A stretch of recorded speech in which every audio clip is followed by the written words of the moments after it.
আমার মরহুম পিতা আল্লাহ আব্দুর রশিদ মিয়া ফাউন্ডেশনের পক্ষ থেকে আমাদের বাসার সচিবের মাননীয় সংসদ সদস্য এবং মনোনীত বাংলাদেশ সরকারের মাননীয় বিষয়ক মন্ত্রী আলহাজ অ্যাডভোকেট আহমেদ আজম খানের পক্ষ থেকে এই হতে রাজাবাড়ি ইউনিয়নের আমাদের অসহায় দরিদ্র রোগী তাদেরকে ঈদের সামগ্রী ঈদের আনন্দ ভাগাভাগি করার জন্য আমার ফাউন্ডেশনের পক্ষ থেকে তাদেরকে সামান্য ঈদ উপহার আমরা বিতরণ করলাম।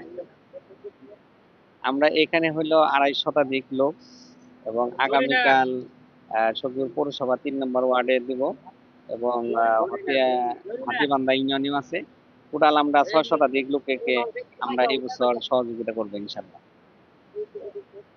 এটা মূলত হলো আমাদের এলাকার যারা অসহায় দরিদ্র তাদেরকে জানি ঈদের খুশিটা সবার মধ্যে ছড়িয়ে পড়ে, মূলত এই কারণে। জি জি, এটা 6 বছর যাবত চালু হয়েছে এবং এবছর মতো 7মবারের মতো দেওয়া হলো। আমার নিয়ত আছে এবং আমি জীবিত আছি এবং চেষ্টা করব আমার মৃত্যুর পরেও যেন আমার পরিবারের পক্ষ থেকে আমার ছেলে সন্তান যারা আছে, ছোট ভাই যারা আছে, তাদের পক্ষ থেকেও যেন এই সামাজিক যে কার্যক্রম সেটা যেন অব্যাহত থাকে। সকলের জন্য দোয়া এবং সহযোগিতা।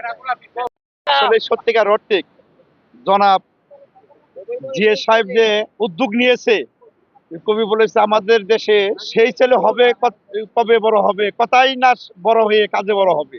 সত্যিকার অর্থেই এইরকম সন্তান যদি প্রত্যেকটা সমাজে ঘরে ঘরে জন্মগ্রহণ করে তাহলে আমাদের দেশে মনে হয় দারিদ্রতা থাকবে না। মানুষ সকলের সহযোগিতায় একে অপরের পরস্পরের মাধ্যমে সকলে ঈদ আনন্দ উপভোগ করতে পারবো। আমি আশা করব এই জিএস এর মতো সন্তান জানি প্রত্যেকটা সমাজে জন্মগ্রহণ করে, এই আশাবাদ ব্যক্ত করে চলমান যেহেতু এই বলেছেন আজীবন অব্যাহত থাকবে।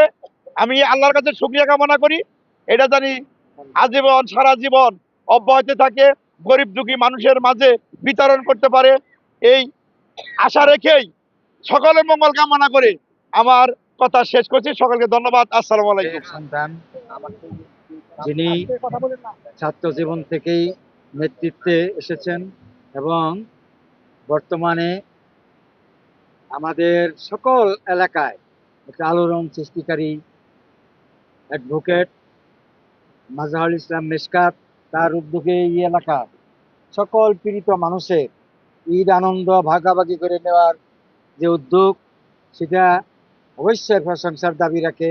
এবং এরকম এলাকায় প্রতি এলাকায় দু একটি করে মানুষ যদি সৃষ্টি হয় গণমানুষের সেবার জন্য, তাদের দান খয়রাতের জন্য যদি এরকম কিছু কিছু মানুষ প্রত্যেক এলাকায় তৈরি হয়, তাহলে প্রত্যেকটা মানুষ দেশের মানুষ শান্তি পাবে, সুখ পাবে এবং সকলেই ঈদ আনন্দ সহ সকল ক্ষেত্রে সমতার ভিত্তিতে জীবনযাপন করতে পারবে। সেই জন্য এই উদ্যোগকে আন্তরিকভাবে অভিনন্দন জানাই এবং সেই সাথে আরও এরকম উদ্যোক্তা সৃষ্টি হোক সেই আশাবাদ ব্যক্ত করে আমার কথা শেষ করছি। ধন্যবাদ।